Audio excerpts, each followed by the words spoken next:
जय हिंद क्लास। आज की इस वीडियो में हम लोग कक्षा 10 का एक मोस्ट इम्पॉर्टेंट चैप्टर है ऊंचाई और दूरी, इससे संबंधित प्रश्न को करेंगे जो कि हमारे एग्जाम में 4 नंबर या 6 नंबर में पूछा जाता है। ठीक है, तो इसे क्वेश्चन को करने से पहले हम लोग थोड़ा बेसिक समझ लेते हैं, उसके बाद हम लोग क्वेश्चन करेंगे। तो आइए देखते हैं, जब कभी भी हमें हाइट एंड डिस्टेंस का क्वेश्चन करना होता है तो इसके लिए हमें एक समकोण त्रिभुज की जरूरत पड़ती है। तो चलिए एक समकोण त्रिभुज लेते हैं। तो ये जो समकोण त्रिभुज है, तो समकोण त्रिभुज का एक कोण 90 डिग्री का हो जाता है। अब इसमें देखिए हमें यह डिसाइड करना होता है कि लंब, आधार और कर्ण कौन है। ठीक है, तो हम जो कोण लेते हैं ना, कोण के आधार पर डिसाइड होता है। मान लीजिए त्रिभुज हमने ABC लिया, तो इस ABC त्रिभुज में 90 डिग्री के सामने जो भी भुजा पड़ेगी उसको हम हमेशा क्या बोलेंगे, कर्ण बोलेंगे, और सबसे लंबी भुजा होती है किसी भी त्रिभुज की। ठीक है, अब जो कोण हमने लिया है, इस कोण के जस्ट सामने वाली जो भुजा पड़ी है, यानी जो भुजा AB है, ये हमारा लंब कहलाएगा। अब हमें लंब मिल गया है, तो बची हुई जो भुजा होगी क्या हो जाएगी, वो आधार हो जाती है। ठीक है, तो ये जो कॉन्सेप्ट है ये हमें लंब और आधार को बताने में सहायता करता है। चलिए देखते हैं हम इसको। यहाँ पे दिया है उन्नयन कोण और अवनमन कोण। ठीक है, तो जब कभी भी हम सीधे खड़े होकर, ठीक है, अपने आंख के सीध में देखते हैं तो उसको बोला जाता है लाइन ऑफ साइट, यानी कि क्षैतिज स्तर। ठीक है, इस स्तर पे जब हम रहते हैं तो कहते हैं हमारी आंखें एकदम सीधी हैं। ठीक है, अब किसी वस्तु को देखने के लिए या तो हम अपनी आंख को ऊपर की तरफ करेंगे या तो आंख को नीचे की तरफ। तो जब हम अपने क्षैतिज लाइन से आंख को ऊपर की तरफ करते हैं तो कहते हैं कि उन्नयन कोण बन रहा है, और जब हम नीचे की तरफ करेंगे तो कहेंगे कि अवनमन कोण बन रहा है। तो आइए इसे एक फिगर से समझते हैं। मान लेते हैं कि हम यहाँ पे धरातल पे यहाँ पे हैं, ठीक है, और यहाँ पर हम बैठे हैं। यहाँ से किसी वस्तु को जो कि, ठीक है, कुछ ऊंचाई पर स्थित है, सपोज करिए कोई वस्तु यहाँ पर है, और ये हमारी जो है, ये है हमारी क्षैतिज लाइन है जहां पे कि हमारी आंख की सीधी नजर है। ठीक है, अब अगर हम ऊपर देखेंगे तो अपने आंख को ऊपर की तरफ उठाना पड़ेगा इस वस्तु को देखने के लिए। तो यहाँ जो एंगल बनेगा, इसी एंगल को हम क्या बोलते हैं, इसको बोलेंगे हम लोग उन्नयन कोण। ये हमारा उन्नयन कोण कहलाता है। और इसी प्रकार से अगर कोई व्यक्ति कुछ ऊंचाई पर बैठा है, मान लीजिए कि ये हो गया हमारा धरातल यानी धरती है, ठीक है ना, इससे कुछ ऊंचाई पर एक व्यक्ति यहाँ बैठा हुआ है, यहाँ पर एक व्यक्ति हो गया है, और यहाँ बैठा हुआ व्यक्ति जो है किसी वस्तु को जो कि धरातल पर स्थित है यहाँ पर देखना चाहता है इस वस्तु को। अगर व्यक्ति वहां ऊपर बैठा है तो इसके एकदम सीधी लाइन खींचा जाए, इसके आंख की जो क्षैतिज लाइन बनेगी वो सीधा यहाँ बनेगा। ठीक है, अब व्यक्ति अपनी आंख को नीचे की तरफ झुकाकर देखने की कोशिश करेगा, तो नीचे की तरफ जो देख रहा है, तो यहाँ पे जो कोण बना, ये जो कोण है इसको हम लोग बोलते हैं अवनमन कोण। ये हमारा कहलाता है अवनमन कोण। ठीक है, अब यहाँ पे देखेंगे तो ये जो है, ठीक है ना, ये लाइन और ये वाली लाइन दोनों आपस में समांतर पड़ गई हैं। ठीक है, तो जिसके कारण ये वाला कोण भी क्या हो जाएगा, थीटा हो जाएगा एकांतर कोण के हिसाब से। ठीक है, तो जो अवनमन कोण बना वो फिर यहाँ पे आ गया है। ठीक है, ये अवनमन कोण जो ऊपर था कहाँ पे आ गया है, नीचे की तरफ आ गया है, और इसी की सहायता से हम लोग अपने आगे के क्वेश्चंस को करेंगे। ठीक है, तो आइए देखते हैं क्वेश्चंस को। हमारा पहला क्वेश्चन है कि एक झंडे के लट्ठे के पाद से 50 मीटर की दूरी पर एक बिंदु A है। ठीक है, तो हम पहले फिगर बनाते हैं। तो यहाँ पर है, ठीक है ना, ये हमारी धरती हो गई है, और ये है वो, ठीक ना, डंडा है जो ध्वज, जिस पर ध्वज लहर रहा है। ठीक है, अब यहाँ पर, ठीक है, ये कहा जा रहा है कि कोई बिंदु इस झंडे के, ठीक है ना, आधार से कुछ दूरी पर कोई बिंदु A है। यहाँ से हम इस झंडे को देख रहे हैं, और जब यहाँ देख रहे हैं तो ये कोण कौन सा बन रहा है, 60 डिग्री का कोण बन रहा है। ठीक है, यही दिया है। तो हम मान लेते हैं कि ये P है, ये A है और ये B हो गया है। ठीक, तो क्वेश्चन क्या पूछा है, क्वेश्चन पूछा है झंडे की ऊंचाई। तो देखिए हम मान लेते हैं कि झंडे की ऊंचाई कितनी है, झंडे की ऊंचाई h मान लेते हैं, और B से A की दूरी सवाल में दे रखा है 50 मीटर। ठीक, अब हम यहाँ पे इस सवाल को करने के लिए ये देखेंगे कि हमारी रिक्वायरमेंट क्या है, उसके हिसाब से हम साइन, टैन, कास, कॉट जो 6 अनुपात होते हैं उनमें से किसी एक को रखेंगे। ठीक है, तो इसमें हम क्या देख रहे हैं कि हमसे यह पूछा है, यानी कि थीटा के सामने जो भी भुजा पड़ी है उसको क्या बोलते हैं, लंब। तो लंब हमसे पूछा है और हमें आधार दे रखा है। तो लंब और आधार में संबंध बताने वाला टैन होता है। ठीक है, तो टैन का यूज हम यहाँ पे करेंगे। तो हम बात करते हैं त्रिभुज PAB में। ठीक है, तो टैन कितना है, टैन है हमारा 60 डिग्री। तो टैन 60 बराबर, ठीक है, टैन 60 लगाएंगे तो क्या होता है, देखिए होगा टैन में होता है लंब बटे आधार, लंब बटे आधार। और हमने पीछे आप लोगों को बताया है कि कैसे लंब कैसे आधार को डिसाइड करते हैं। तो यहाँ पे जो लंब है, ठीक है ना, लंब कौन सा है, ठीक है, तो कोण के जस्ट सामने जो आया PB, यही हमारा लंब पड़ेगा। तो PB हमारा लंब हो गया। और आधार क्या है, आधार है AB। ठीक है, ये वाला आधार हो गया है। और यहाँ पे टैन 60। अब सबके मान को रखो, तो टैन का मान रखेंगे तो टैन का मान होता है √ टैन 60 का मान √3। ठीक है, TB का मान जो है वो दिया है h, AB का मान हमें दे रखा है कितना, 50। अब इसको सॉल्व करेंगे तो त्रिज्या गुणा करिए, तो यहाँ से मल्टीप्लाई करेंगे इसका, तो h बराबर कितना हो जाएगा, 50√3 मीटर। ठीक है, यही हमारा आंसर हुआ, यानी कि जो हाइट है झंडे की वो कितनी है, 50√3 है। ठीक है, चलिए देखते हैं नेक्स्ट क्वेश्चन। नेक्स्ट क्वेश्चन कह रहा है कि सर्कस का एक कलाकार एक 20 मीटर लंबी डोर पर चढ़ रहा है। ठीक है, जो अच्छी तरह से तनी हुई है और भूमि पर सीधे लगे खंभे के शिखर से बंधा हुआ है। ठीक है, तो आइए बना लेते हैं इसका फिगर।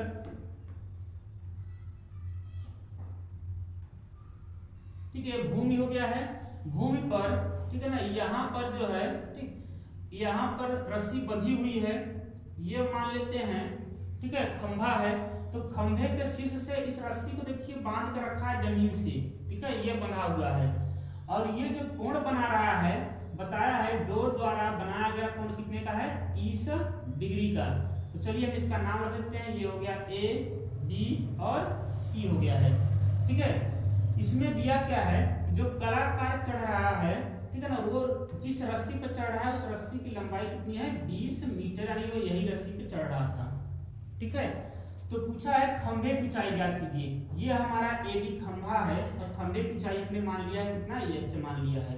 ठीक है, तो इस फिगर में देखिए, तो फिगर में हमसे पूछा है इसको, और दिया क्या है, दिया है हमको डोरी की लंबाई। अगर ध्यान से देखें तो इस 30 के सामने क्या पड़ गया है, ये पड़ गया है लंब। ठीक है ना, हमसे लंब पूछा है और दिया क्या है, दिया है हमें कर्ण। ठीक है, तो जो त्रिकोणमितीय अनुपात है उस अनुपात में देखा जाए, ठीक है ना, तो लंब और कर्ण के बीच संबंध साइन बताता है हमें। ठीक है, तो हम साइन मान लेते हैं। अब साइन 30 डिग्री लेते हैं हम। साइन कितना है, साइन 30 डिग्री।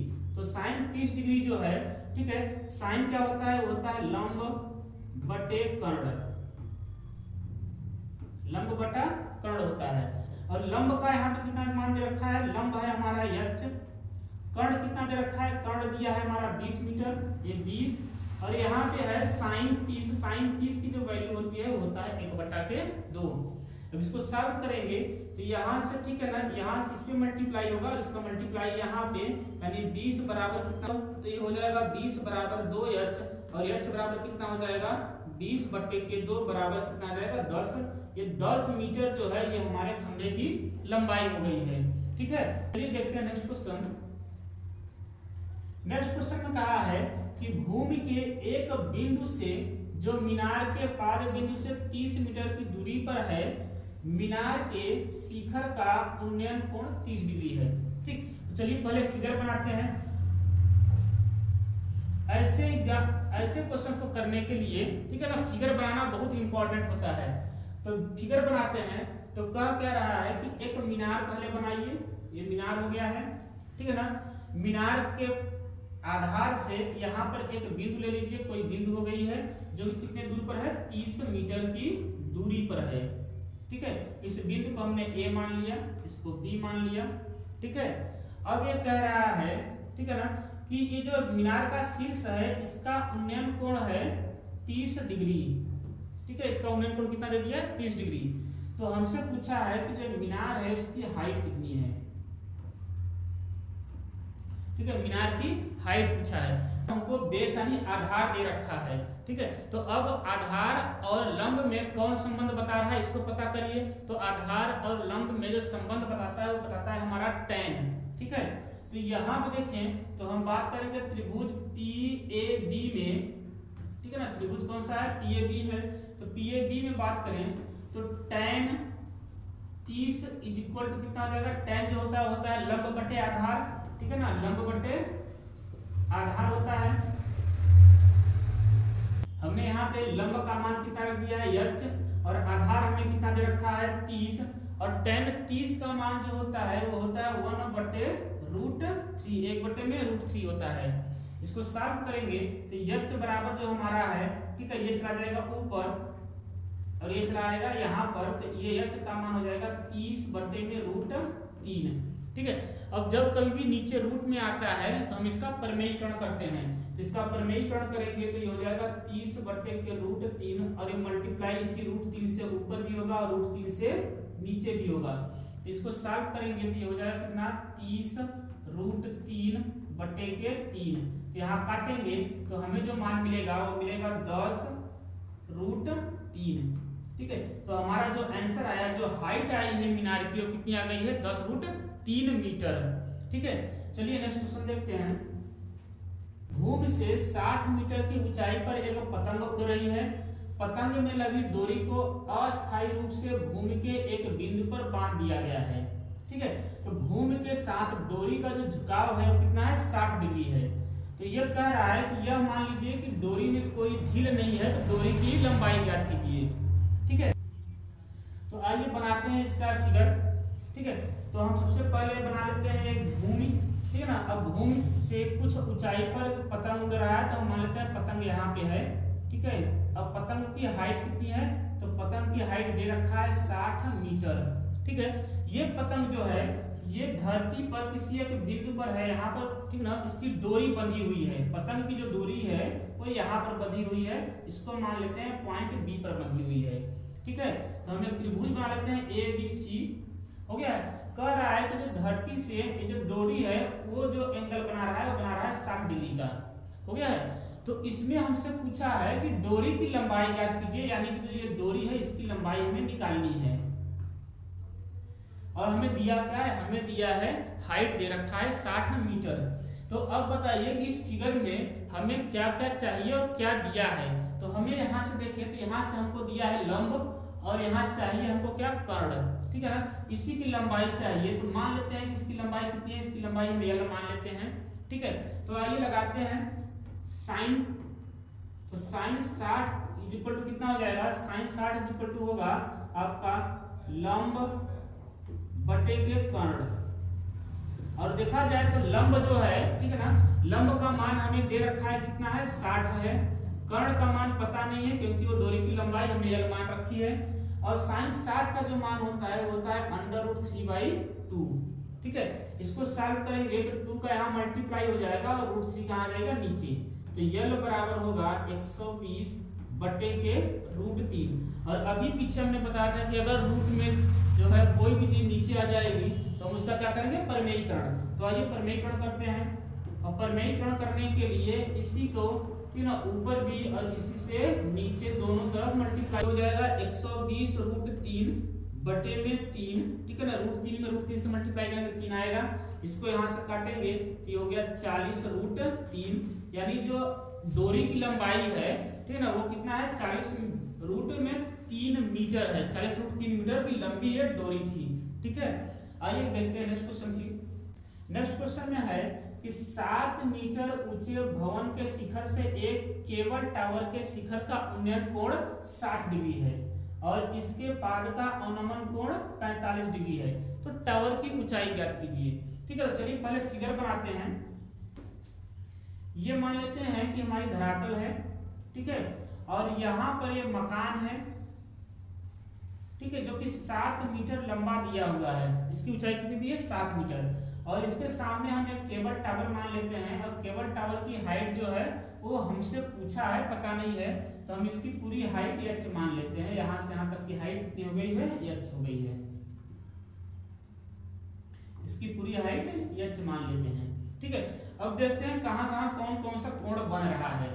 तो ये कह रहा है कि अगर इस मकान के शिखर से देखा जाए, ठीक, तो मकान के शिखर से, ठीक है, केबल टावर का जो कोण है, उन्नयन कोण कितना बन रहा है, 60 डिग्री, ठीक है। तो अब देखिए यहाँ पे हमें कोण बनाने के लिए आधार नहीं मिला, तो हम आधार ऐसे बना ले रहे हैं। तो ये हमारा हो गया है 60 डिग्री, ठीक है। उसके बाद कह रहा है कि इसके शिखर से इसके आधार का जो अवनमन कोण है वो कितना है, 45 डिग्री। तो अवनमन कोण कितना बन गया, 45 डिग्री, ठीक है। तो अभी हमने देखा था कि अगर यहाँ 45 बनेगा तो एकांतर कोण के हिसाब से ये भी कितना बन जाएगा, 45 डिग्री हो गया है, ठीक। तो हमसे पूछा है इस मीनार टावर की ऊंचाई, ठीक। तो आइए करते हैं क्वेश्चंस को। तो पहले सबसे पहले हम इनका नाम रख लेते हैं।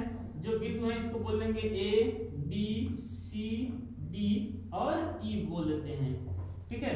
तो यहाँ पे देखेंगे तो ABCD जो है एक आयत का निर्माण कर रहा है। अगर ये 7 सेंटीमीटर है तो ये भी हमारा कितना हो जाएगा, ये भी हमारा 7 सेंटीमीटर हो जाएगा, ठीक है। हमें आधार पता नहीं है तो हम आधार भी मान लेते हैं कि आधार हमारा x है। अगर ये आधार x हुआ तो यहाँ पर भी जो हमारे ये आधार होगी ये भी कितनी हो जाएगी, x हो जाएगी, ठीक है। अब यहाँ से देखते हैं हाइट ये वाली कितनी बची। तो इस त्रिभुज के लिए, त्रिभुज CE और D के लिए जो यहाँ पे हमारा लंब बनेगा वो बनेगा h-7, क्योंकि पूरा का पूरा h है, यहाँ से यहाँ तक 7 सेंटीमीटर का है, तो यहाँ से यहाँ तक कितना बना, h-7 का बना, ठीक है। तो सबसे पहले हम यहाँ पे लगाते हैं tan, ठीक। बात करते हैं, सबसे पहले हम बात करते हैं त्रिभुज AB और D की, त्रिभुज ABD की। तो त्रिभुज ABD में अगर हम बात करें तो देखिए यहाँ पे 45 डिग्री दिया है, इसके सामने लंब है और ये आधार है, तो यहाँ पे tan लगेगा। तो tan 45 बराबर जो है वो हो जाएगा लंब बटे के आधार। लंब हमारा 7 है, आधार हमने x मान रखा है, ठीक है। तो यहाँ से सॉल्व करेंगे तो 45 का मान 1 होगा, यानी 7 बटा के x। तो ये x बराबर कितना हो जाएगा, 7, ठीक है। हमारा आधार मिल गया 7 सेंटीमीटर का, 7 मीटर का है, ठीक है। इसके बाद अब हम चलते हैं इस वाले में, क्योंकि हमको h के साथ संबंध चाहिए, ठीक है। तो हम देखते हैं त्रिभुज CED में। CED में देखें तो यहाँ पे जो है कोण दिया गया है, इसके सामने हमें मिला है क्या, इसके सामने हमें लंब मिल रहा है, और ये वाली जो आधार है इसकी वैल्यू हमें पता है। तो फिर से हम tan ही लगाएंगे। तो tan 60 जो है, tan 60 बराबर होता है, ठीक है ना, यहाँ पे लंब बटे के आधार, और लंब हमारा कितना है, h-7, आधार कितना है, आधार है हमारा x, ठीक है। tan 60 की वैल्यू होती है √3, यहाँ हो जाएगा h-7, और x की वैल्यू पता है, ठीक है ना, यहाँ से भी 7 हो जाएगी। तो मल्टीप्लाई करिए तो 7√3 बराबर h-7, इसको इस साइड लाएंगे, इसको ला रहे हैं इधर, ठीक है ना। तो h बराबर कितना बना, 7√3 और प्लस में कितना हो जाएगा, 7। तो अब 7 को हम क्या करते हैं, कॉमन लेते हैं, तो √3 + 1 जो आया, ठीक है ना, यही हमारा आंसर हुआ कि जो हाइट आई टावर की वो 7 में √3 + 1 आया, ठीक है। ये रहा हमारा पहला पार्ट। तो अगला पार्ट हम नेक्स्ट वीडियो में लेकर आएंगे, तब तक के लिए जय हिंद।